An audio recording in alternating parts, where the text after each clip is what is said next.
주야로 묵상하는 삶 7월 14일 수요일의 말씀입니다. 본문은 여호수아 6장 22절부터 27절까지의 말씀이고 약속을 지키는 지도자라는 제목을 가지고 말씀 묵상해 보도록 하겠습니다. 먼저 본문 말씀 함께 읽고 시작하도록 하겠습니다. 여호수아가 그 땅을 정탐한 두 사람에게 이르되 그 기생의 집에 들어가서 너희가 그 여인에게 맹세한 대로 그와 그에게 속한 모든 것을 이끌어내라 하매 정탐한 젊은이들이 들어가서 라합과 그의 부모와 그의 형제와 그에게 속한 모든 것을 이끌어내고 또 그의 친족도 다 이끌어내어 그들을 이스라엘의 진영 밖에 두고 무리가 그 성과 그 가운데에 있는 모든 것을 불로 사르고 은금과 동철기구는 여호와의 집 곳간에 두었더라. 여호수아가 기생 라합과 그의 아버지의 가족과 그에게 속한 모든 것을 살렸으므로 그가 오늘까지 이스라엘 중에 거주하였으니 이는 여호수아가 여리고를 정탐하려고 보낸 사자들을 숨겼음이었더라. 여호수아가 그때에 맹세하게 하여 이르되 누구든지 일어나서 이 여리고 성을 건축하는 자는 여호와 앞에서 저주를 받을 것이라. 그 기초를 쌓을 때에 그의 맏아들을 이를 것이요 그 문을 세울 때에 그의 막내 아들을 이르리라 하였더라. 여호와께서 여호수아와 함께 하시니 여호수아의 소문이 그 온 땅에 퍼지니라. 아멘. 근데 고대에 있던 여리고성 입성 후에 여호수아는 두 명의 정탐꾼이 약속했던 내용을 존중하는 모습을 보여줍니다.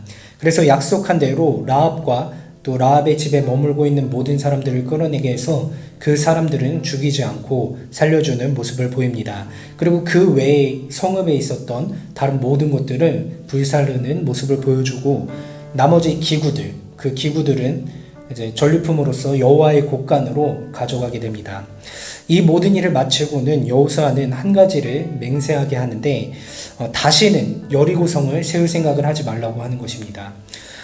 말씀을 보시면은 26절의 말씀에 보시면 그 기초를 쌓을 때에는 그의 맏아들을 이를 것이고 그 문을 세울 때에는 그의 막내 아들을 이르리라 라고 이야기를 하고 있습니다. 그러니까 결국에는 여리고성을 쌓으려고 한다면은 그러한 행위를 할 때 여호와 하나님께 반역하는 행위를 하려고 할 때는 그의 모든 가족들을 다 잃을 것이다. 자손 대대로 망할 것이다 라는 것을 지금 엄중하게 경고하는 모습을 보여주고 있습니다.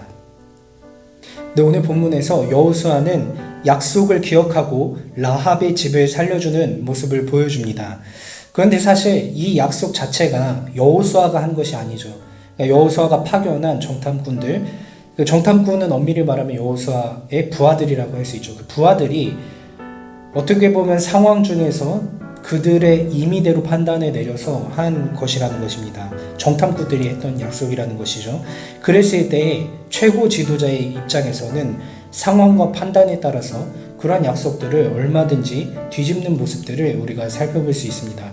성경에서 그렇다라기보다는 또 우리의 일상적인 삶을 살 때 또 밑에 사람들이 당장에 급한 대로 처리하느라고 또 이런 것들을 했는데 또 최고 지도자의 임의에 따라서 또 상황과 판단에 따라서 그런 약속들은 얼마든지 번복되는 모습을 보여주고 있고 사실은 이제 성경에도 그런 일들이 종종 나오곤 합니다.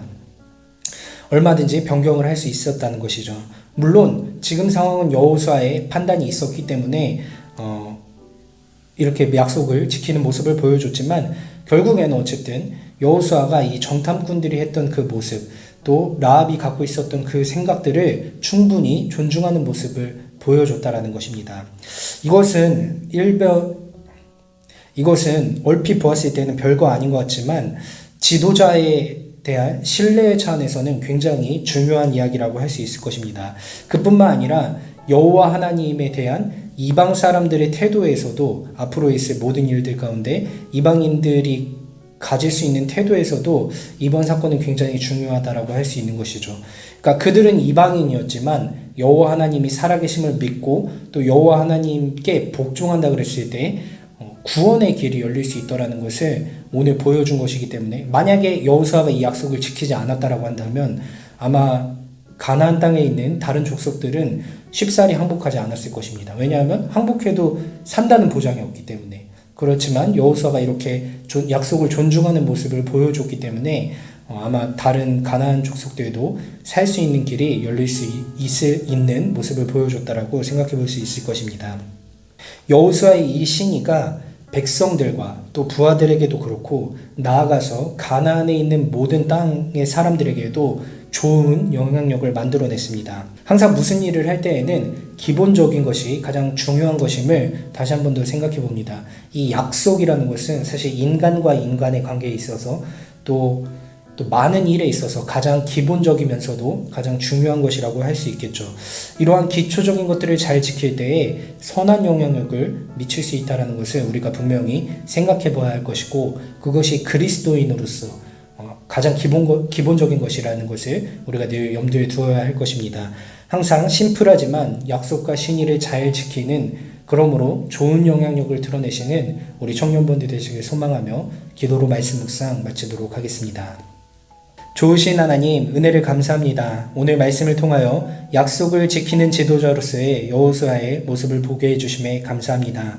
하나님, 이 약속을 지키는 것이 신앙적으로 무슨 상관이 있을까? 우리는 의문을 가질 수 있지만 사실 우리 또한 믿음 가운데 걸어가는 것은 약속을 해주신 여호와 하나님이 있기 때문에 그 약속을 붙들고 믿음 가운데 걸어간다는 것을 생각해 본다면, 우리 그리스도인으로서 약속이라는 것은 너무나 기본적이면서도 가장 중요한 것임을 다시 한 번 더 생각해 봅니다.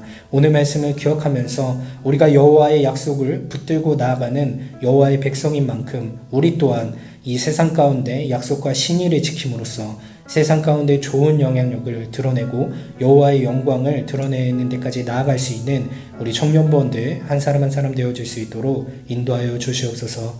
감사를 드리며 믿음의 주인 되시며 우리를 온전하게 하시는 예수님의 이름으로 기도합니다. 아멘.